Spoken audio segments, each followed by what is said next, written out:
제가 컨설팅 회사에 소속된 강사로 강의를 나가잖아요. 강사님 강의 너무 잘하시네요. 명함 한 장 받으실 수 있을까요? 할 때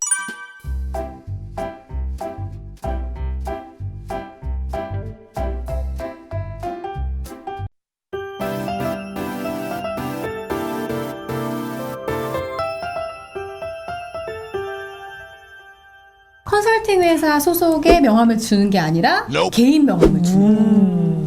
네, 그러면은 이게 이제 담당자가요, 주관사가 헷갈리는 거예요. 나는 분명히 A사에서 강사님이 오신 거라고 생각했는데 이분은 왜 이 회사 명함을 주지?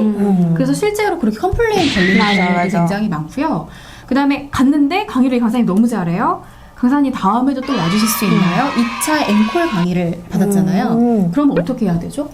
의뢰를 해주신 담당자 분에게 전화를 해서 2차 교육 의뢰가 들어왔고, 그 교육 이제 일정 잡아서 전달해 달라. 그쵸. 교육 컨설팅 회사에 연락을 해라라고 해야 되는 게 맞는데, 그거를 개인적으로 따로 담당자랑 연락을 해서 나가는 거. 다음 교육 때는 직접 저한테 연락 주세요. 네, 그렇죠. 그런 것도 굉장히 위험할 것 같고요. 잡으러 갈 거예요. SNS에 내가 이 기업에 강의를 갔다라는 것도 다이렉트로 받은 것처럼 올리시는 분들이 있어요. 이 회사에 의뢰받아서 나간 거라면 하다못해 해시태그에 컨설팅 회사 명 정도는 달아주시는 게 또 예의일 것 같고요. 그리고 강의를 가시는 날이 왔다. 그러면은 가서 도착해서 담당자한테 이야기를 해주고 그 다음에 강의가 끝났으면 또 담당자한테 강의가 끝났다라고 말을 해주는 것도 센스인 것 같아요. 컨설팅 회사 같은 경우는 하루에도 몇 수십 개의 강의가 진행되기 때문에 강사님들한테 일일이 강사님 가셨나요? 오셨나요? 이런 거 체크하기가 진짜 쉽지 않거든요. 그래서 그런 것들도 담당자 간의 커뮤니케이션 미스를 좀 방지해주기 위해서라도 좀 강사님이 센스 있게 챙겨주시는 것도 되게 좋을 것 같습니다. 앞서 얘기했던 이제 기업에서 직접 나에게 강의 의뢰가 왔는가 아니면 교육회사를 통해서 강의를 의뢰받았는가는 상황적으로 많이 다릅니다. 그래서 이 부분에 대해서 구분점을 좀 지으시고 개인이 의뢰를 받은 강의인지 회사를 통해서 받은 강의인지는 구분해서 자신을 좀 홍보하는 그런 매너가 필요할 것 같아요. 또 이런 경우도 있습니다. 강의를 의뢰를 하고 강의를 가고 싶은 마음에 막상 오케이를 합니다. 강의가 하루 이틀 이제 다가오죠. 강의 2, 3일 전에 전화가 옵니다. 강사님 죄송한데 혹시 그럼 그거 강의 어떻게 준비해야 되나요? 사실은 제가 의뢰했던 강의를 못 했던 거죠. 2, 3일 전에? 준비를 열심히 하려고 하다가 맥락을 못 잡으셨는지 전화가 왔고, 우선 당연히 저는 가지고 있던 자료들을 다 거의 전달해드리죠. 근데 불안해요. 이 강사가 2, 3일 만에 그거를 못한다는데 준비했던 것도 불안하고요. 네, 그리고 기업에 전화해서 강사가 교체권이 생겼다라고 얘기하는 것도 불안해요.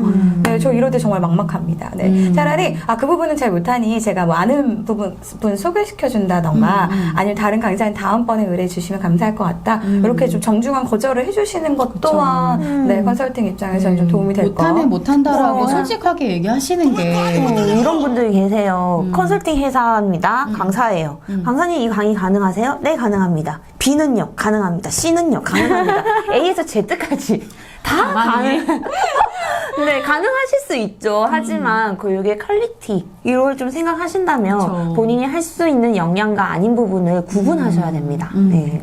그리고 저는 또 질문을 좀 많이 해주는 강사님들이 좋아요.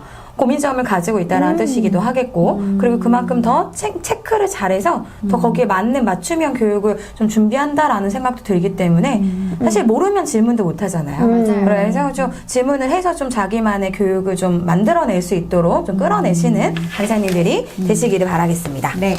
자, 그럼 우리 아까 잠깐 얘기하긴 했는데요. PPT나 자료 공유 그것과 관련해 상도덕 조금 더 자세히 이야기 한번 해볼까요? 저는 이 부분은 상도덕이 아니라 그냥 법률적으로 가자. 법적으로 네, 안 되면 법대로 해야죠. 자, 일단 이거는 제 개인적인 의견이긴 하지만 우리가 하는 일 자체가 저작권이랑 관련이 없는 일이 아니에요. 자, 예를 들어서 일단 저작권 법 안에 이런 내용이 있습니다. 교수자가 이제 교육을 위해서 학교라는 뭐 교육 현장에서 교육하기 위해서 공표된 저작물을 자유롭게 이용할 수 있다. 그래서 저작자의 허락 없이 그냥 그림이나 글 이런 걸 이용할 수 있다라고 얘기를 하고 있는데 지금 변호사 만난 느낌이에요. 그냥 눈 풀리지 말아요. 집중해서 들어요. 자, 일단 여기서 말하는 교수자는 일단 가르치는 사람과 학생을 얘기하고요. 교육 현장이라고 하는 것은 학생과 선생님이 함께 공간에 있는 경우를 교육 현장이라고 합니다.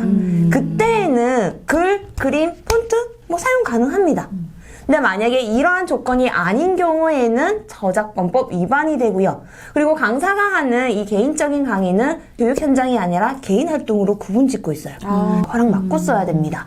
그래서 사용하시는 영상, 그림, 폰트 허락을 받고 사용하거나 아니면 비용 지불을 하거나 아니면 상업적으로 이용 가능하다라고 무료 배포되어 있는 것들을 사용을 하셔야 돼요. 근데 예전에 어떤 분 그 PPT에 들어가는 폰트 잘못 사용하셨다가 그것만 골라내는 그게 있대요. 법무법인이 있어요.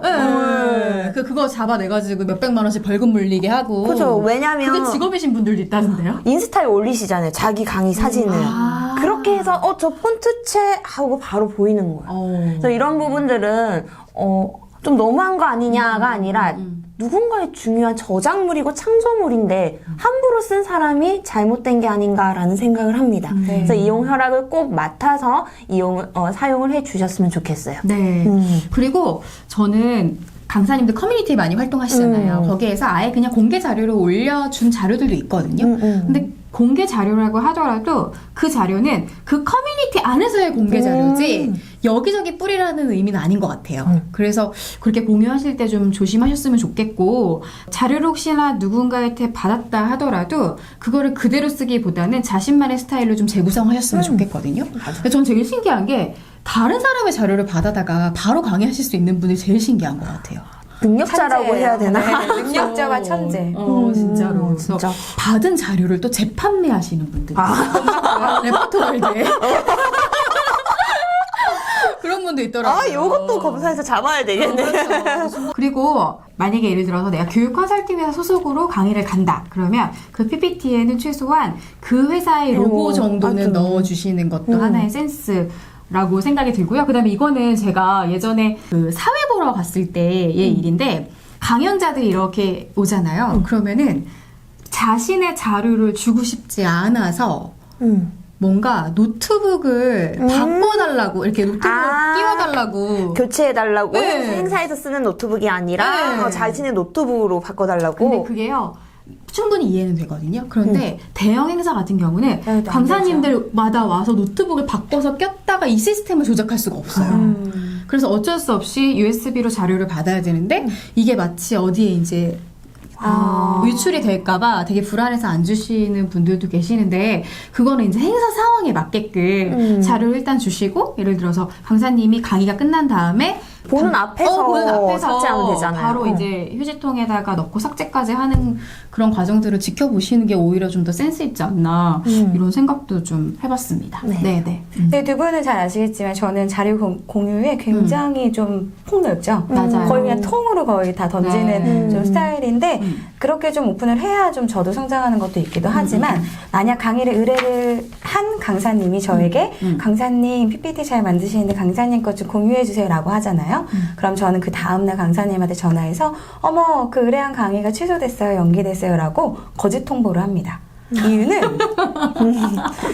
맞아요. 저 그런 사람이고요.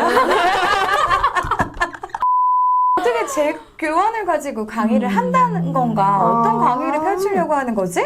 라는 의구심이 더 많이 듭니다.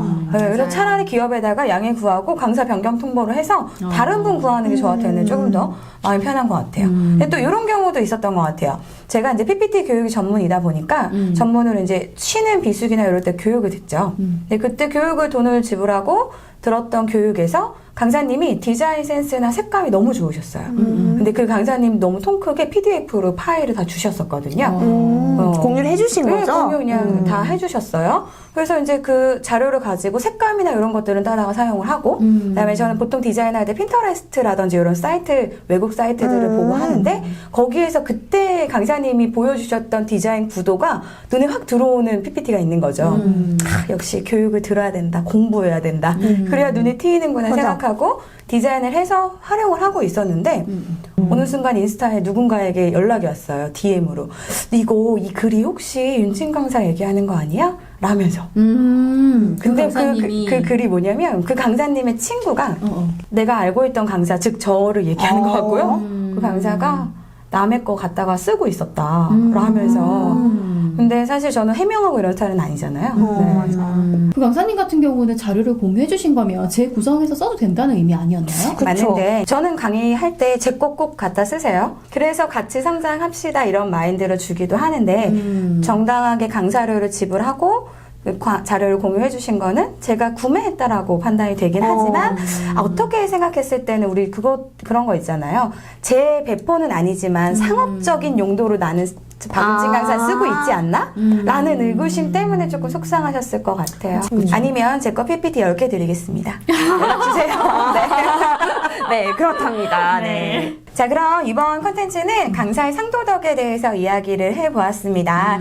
더 궁금하신 부분이라든지 이건 말도 안 돼 라는 것들은 댓글로 가감없이 남겨주시면 너무 감사할 것 같고요. 자, 그럼 오늘도 좋아요, 구독 눌러주세요. 감사합니다.